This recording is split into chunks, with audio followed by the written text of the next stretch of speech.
Court की पूरी तैयारी है। अयोध्या का चुनाव भारतीय जनता पार्टी फिर एक बार हारेगी। इसलिए हारेगी, कई अखबार, टीवी चैनल यही कह रहे हैं कि समीकरण तो समाजवादी पार्टी के पक्ष में ही है। जब टीवी चैनल, अखबार बोलने लगे, मैं आपसे भी कहूंगा कि ऐसा मत न्यूज चलाइए। इसलिए न्यूज मत चलाइए क्योंकि बीजेपी पुलिस लगा देगी। मेरी आपसे हाथ जोड़ के निवेदन है कि 7 चुनाव तो लूटे उन्होंने, इसीलिए सुप्रीम कोर्ट में भी बात चली गई है और इलेक्शन कमीशन ने भी वो डिजिटल जो रिकॉर्डिंग्स हैं, डिजिटल जो चीजें उनको देने मना कर दिया। वो इसीलिए क्योंकि एक ही मशीन पर बार बार पुलिस के लोगों ने बटन दबाई थी। अगर आपको याद हो, इसी हॉल में मैंने कहा था कि अगर फॉरेंसिक जांच हो मशीनों की, बटन की, तो आपको जानकारी हो जाएगी कि एक ही व्यक्ति ने बटन दबाई होगी। और हमने, आपने वो तस्वीरें भी देखी, वो वीडियो देखा जहां पुलिस का एक अधिकारी महिलाओं को रोक रहा था, लेकिन महिलाएं डरी नहीं थी। वो बहादुर महिलाएं वोट डालने के लिए लगातार उन पुलिस वालों से लड़ रही थी। आप बोले न बोले, हालांकि बहुत सी जगह आप लोग नहीं बोलते हैं, कोई बात नहीं, लेकिन आप भी सच्चाई जानते हैं कि कितना दबाव था अधिकारियों पर। जो अधिकारी बेईमानी कर रहे थे, वो अधिकारी कह रहे थे हम क्या करें, मजबूरी है। तो मिल्कीपुर का चुनाव जनता समाजवादियों को जिताने जा रही है। बस आपसे निवेदन है कि आप हमारी बड़ाई मत करना।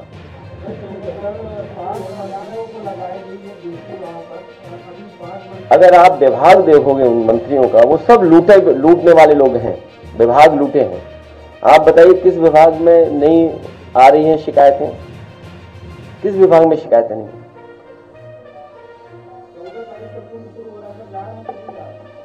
मैं हमेशा गया हूं और अगर आप कहो तो तमाम वो पिक्चर्स मैं शेयर कर सकता हूं आपसे, जिसमें समय समय पर मैंने गंगा में स्नान लिया है।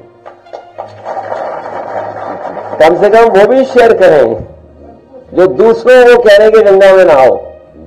और कुंभ में जाने की जो परंपरा है, वो कई महीनों में कई तरीके से परंपराएं हैं। कुछ लोग गंगा स्नान इसलिए करने जाते हैं पुण्य के लिए, कुछ दान के लिए जाते हैं, और कुछ लोग जो पाप करते हैं अपने पाप धोने जाते हैं। तो हम लोग पुण्य के लिए जाएंगे और दान के लिए जाएंगे।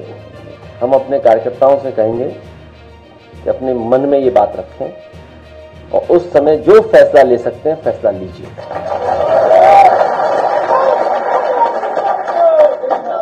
हालांकि वो स्थान नहीं है कि किसी के बारे में क्या कहें। कोर्ट के बारे में टिप्पणी करना भी बड़ा मुश्किल काम होता है, लेकिन कोर्ट का काम करने का तरीका तो आप जानते ही होंगे। और दूसरे पक्ष को सुना ही नहीं गया। ये कहां का कानून है? डेमोक्रेसी की बात करने वाले लोग और संविधान की बात करने वाले लोग वो जानते होंगे कि ये अनकॉन्स्टिट्यूशनल है, कि जहां आप दूसरे पक्ष को सुन ही नहीं रहे हैं और ऑर्डर कर दे रहे हैं। और क्या जल्दी थी कि आप तैयार बैठे थे सर्वे करने के लिए, कि आप तुरंत सर्वे के लिए पहुंच गए, जब हर पक्ष ने और खासकर मुस्लिम पक्ष ने ये कहा कि आप सर्वे करने आए तो हम पूरा सहयोग करेंगे, और पूरा सहयोग हुआ। तो क्या वजह थी कि दोबारा फिर सर्वे करने के लिए जाना पड़ा उन्हें? और बिना सुने आप फैसला कर सुना रहे हैं। आप ये भारतीय जनता पार्टी के वो लोग हैं, आप इनका इतिहास उठा करके देख लो। ये सुप्रीम कोर्ट के लिए भी झूठ बोलते हैं, बड़ी बड़ी संस्थाएं उनमें भी झूठा आश्वासन देते हैं, एफिडेविट भी झूठा देते हैं। ये झूठ बोलने वाले लोग हैं, इसीलिए मैंने कहा हृदयहीन लोग हैं। इनसे उम्मीद करना कि संविधान के रास्ते पे चलना आप भूल कर रहे हैं। इसीलिए मैंने कहा कि ये पीडीए पे अन्याय बहुत कर रहे हैं, भ्रष्टाचार कर रहे हैं। ओएसडी के भ्रष्टाचार के मामले में आप क्या करेंगे? किसके? ओएसडी के भ्रष्टाचार के मामले को लेकर कौन सा भ्रष्टाचार? पल्लवी पटेल ने इस पे कॉन्फ्रेंस की थी कि वैसे हमारे पत्रकार जो बहन है केवल लखनऊ के बारे में जानती हैं, कुछ करोड़ रुपए का भ्रष्टाचार है जो आरोप लग रहा है। नहीं नहीं, अभी दूसरा पूछ रहा हूँ, मैं दूसरा पूछ रहा हूँ। आज टाई लगा के आए एक पत्रकार। 2022 के बाद अब आ रहा हूँ। मैंने कहा है कि नए साल में गुस्सा नहीं करना है। हमारे पत्रकार साथी जो सवाल पूछ रहे हैं भ्रष्टाचार के, इसीलिए मैं कह रहा हूं कि अपना भ्रष्टाचार छिपाने के लिए ये लोग कुछ भी कर सकते हैं। और जो लोग कहते थे हम जीरो टॉलरेंस है भ्रष्टाचार को लेकर के, उन्हीं के लोग आरोप लगा रहे हैं। और केवल एक विभाग में नहीं है भ्रष्टाचार, स्वास्थ्य विभाग का पता कर लीजिए, सीएमओ की पोस्टिंग कैसे हो रही है। एक सुनने में आया था कि दवाई पर छापा पड़ा था, एक दवाई के गोदाम पे नकली दवाइयों को लेकर के। उस रिपोर्ट का क्या हुआ, रफा दफा हो गया। अपॉइंटमेंट्स कैसे हो रहे हैं। और मैं आपसे कह रहा हूं, मेडिकल के लिए, एजुकेशन के लिए, शिक्षा, स्वास्थ्य विभाग का दोनों का मिला ले अगर हम,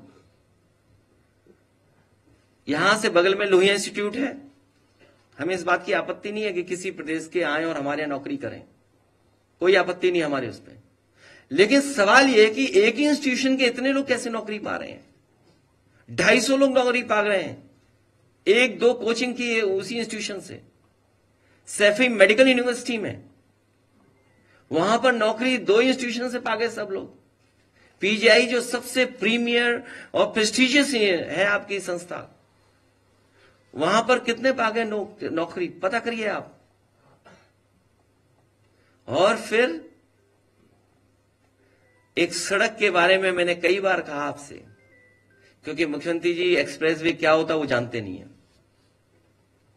मुख्यमंत्री जी एक्सप्रेसवे क्या होता है वो जानते नहीं है।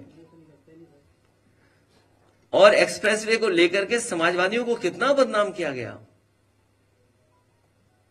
आप चलिए पूर्वांचल एक्सप्रेसवे पे, क्या हालत है आज। और फिर जो गोरखपुर लिंक था, उसके बारे में दावा था कि 2022 तक बन करके तैयार हो जाएगा। आज हम 2025 में हैं। जब 2024 में हम लोग उसकी कीमत देखते थे तो वो 6000 करोड़ की थी सड़क, 91 किलोमीटर्स। और आज जब 2025 में उस सड़क के बारे में जानकारी करते हैं तो वही 91 किलोमीटर 7000 करोड़ की हो गई। सोचिए आप, ये गोरख धंधा नहीं चल रहा तो क्या चल रहा है। तो ये तो है ही भ्रष्टाचार जो हो रहा है। जो गोरखपुर लिंक में हो रहा है भ्रष्टाचार, उसके बारे में भी आप जानकारी कर लेना।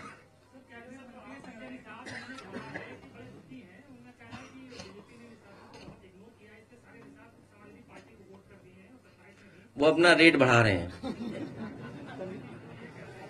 प्रियंका गांधी पे जो है विदुड़ी ने जो है कहा है, मैं जानता हूं, मेरे बगल में बैठे थे जब वो हमारे साथ थे। आज तो हमारे अध्यक्ष जी बैठे हैं, आप सब प्रेस के लोग जानते होंगे। अरे प्रियंका गांधी पे जो उसने याद है? विधायक ने, वो जानबूझ के छोड़ा जाता है ऐसा नेता कि आप ध्यान हटा दें मुद्दे से। देखिए, पीक पे भ्रष्टाचार है इस सरकार में, चाहे वो दिल्ली वाली बात हो चाहे लखनऊ वाली बात हो। पीक पे महंगाई है आपकी, पीक पे बेरोजगारी है, आप कोई इन्वेस्टमेंट नहीं ला पा रहे हैं।